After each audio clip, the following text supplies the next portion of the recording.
Welcome to the Yoshi Football Show. This is John Johnston, founder of CornNation.com. We're going to try something new. The rest of this season, we're going to review Nebraska football games with Yoshi Hardrick, former Husker offensive lineman and current Canadian Football League star. So, Yoshi, what was your biggest takeaway from the Nebraska-Penn State game this last weekend? Oh, my biggest takeaway, I was actually at the game this weekend, and I actually got a chance to see it live and not from the TV copy. My biggest takeaway was the energy and the guys playing together, the guys having fun. I actually got a chance to just watch the defense. It was loving to see linebackers run around, hit people.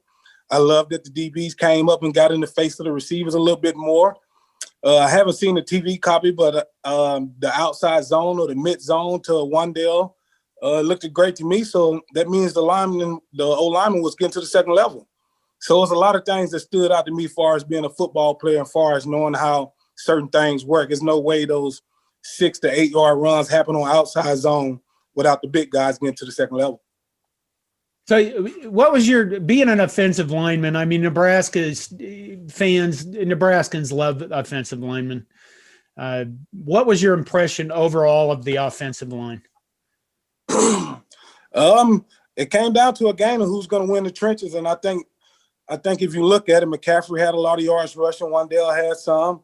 I think Mills got in a couple times, but my impression on the O-line, we was moving people around. We were a little bit more, I don't know, from the past, I wouldn't say a little bit more. I just say they look more agile in my opinion. They look like they're moving around better, look bigger and stronger. I like the young guys that are coming along, especially the right tackle. It's just to be a young guy and out there can hold your own. I play pro ball now. I've never graded 100, so bad plays are going to happen. Like, you're going to catch balls, you're going to drop balls. But overall, man, I think they played team ball. They played together. They had each other back. Offense, defense, offensive line, D-line. It was good to see. Was there any play on offense that stood out to you particularly, like, that's great, that was incredible? You know what I mean? It was just a couple short yards. I'll just go from the first touchdown, just being there and actually seeing my sons, like, he was watching, he was asking me, what are the balloons for? What are the balloons for? And we got down to the 1 yard line. As a quarterback sneak, it's an O-lineman dream. We're on the 1 yard line. Let's get it in. So it was impressive for me just to see the O-lineman on the 1 yard line. We pushed it in for the first touchdown. And that started the mojo for me, and it got me and my son into the game. And I was like, we're here to play some ball today. A quarterback sneak is an offensive lineman's dream? Really? Well, it's usually 4th and 1 or 3rd and 1, or you're on the 1 yard line. It's no hiding what we're doing, and defense is no hiding what you guys are trying to stop.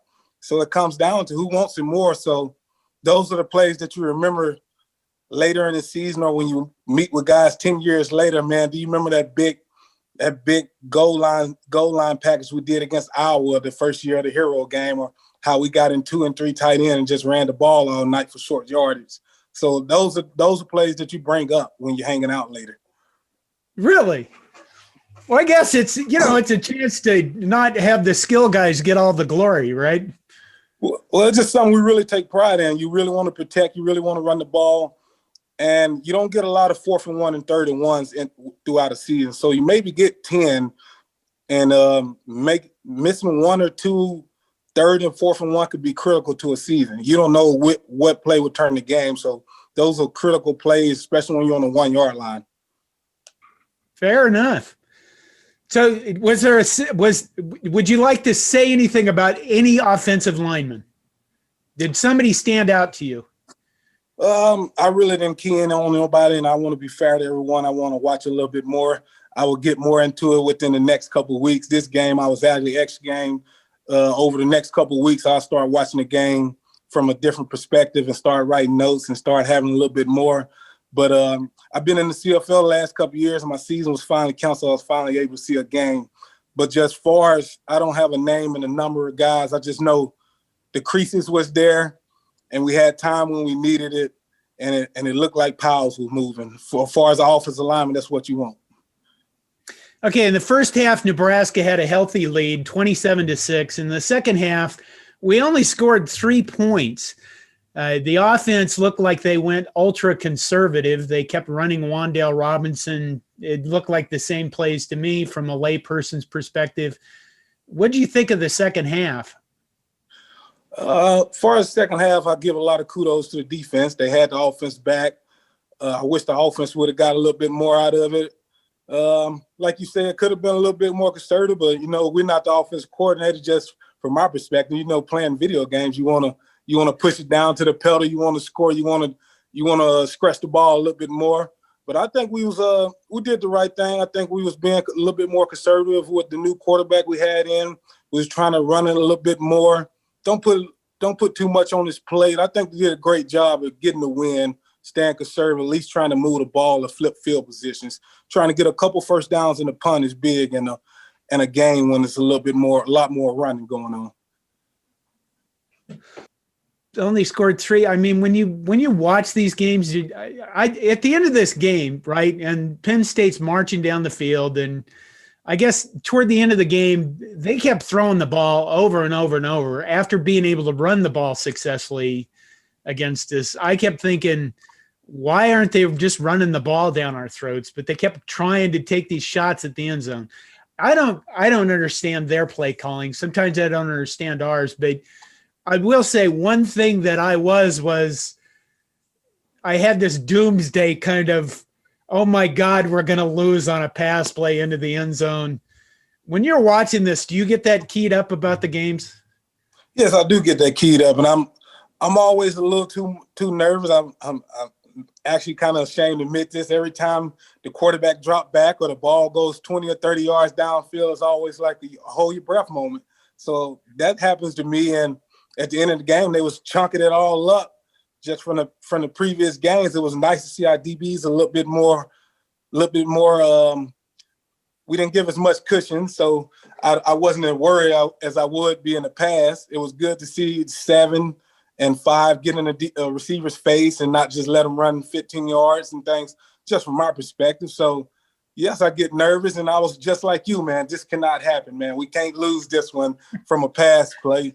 Even from playing pro football, when my offense didn't do what we supposed to and we put it in the defense hand, it's every pass play. You like, man, I hope it doesn't happen, man. I hope this doesn't happen.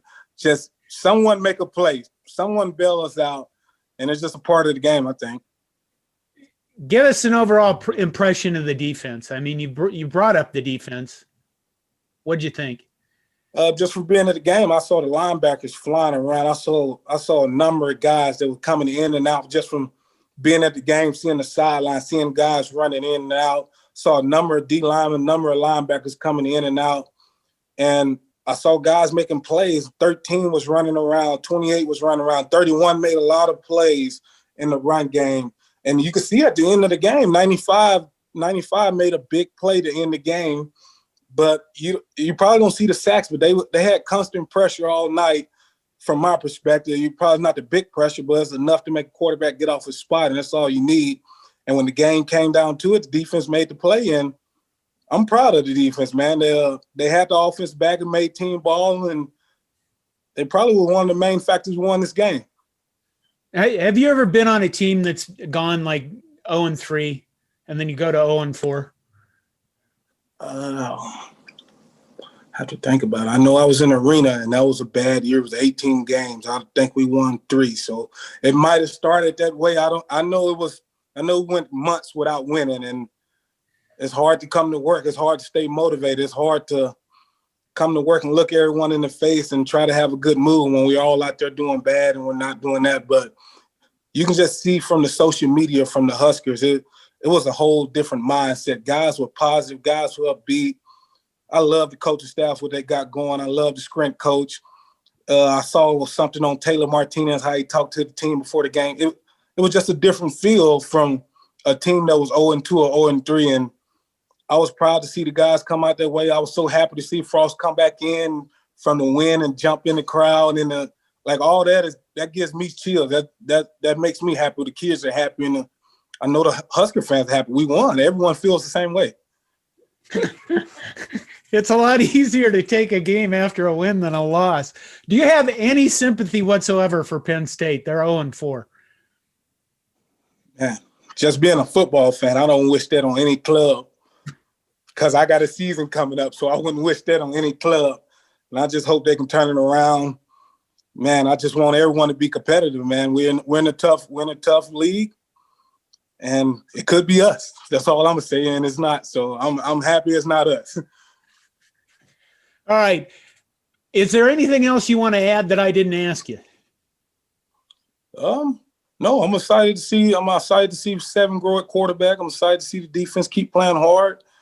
And I did like one at running back a lot more. I don't know what's going on with Mills, but I think they'll be an awesome punch. And I saw Frost talking about the running backs, Marvin Scott, I think is his name, number 24. He made a couple key blocks, and he made a crucial catch on the third down or something I was watching.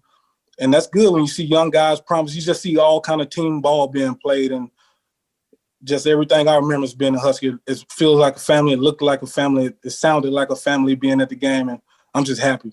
I haven't been in a Husker game in a while. No, it just makes me happy talking about it. Well, good to have you. All right. We're going to end there. This has been the Yoshi Football Show. If you guys listening have any comments, please comment on our website. And you can send me an email at cornnation@gmail.com, and maybe we'll set up some ways that you can give some feedback to Yoshi. I'm a figure this stuff out as you go kind of guy instead of plan everything ahead of time, just because right now in a global pandemic, we're kind of living week to week with what's going on in the world, and that's how it's going to be. So thanks for listening, and come back next week.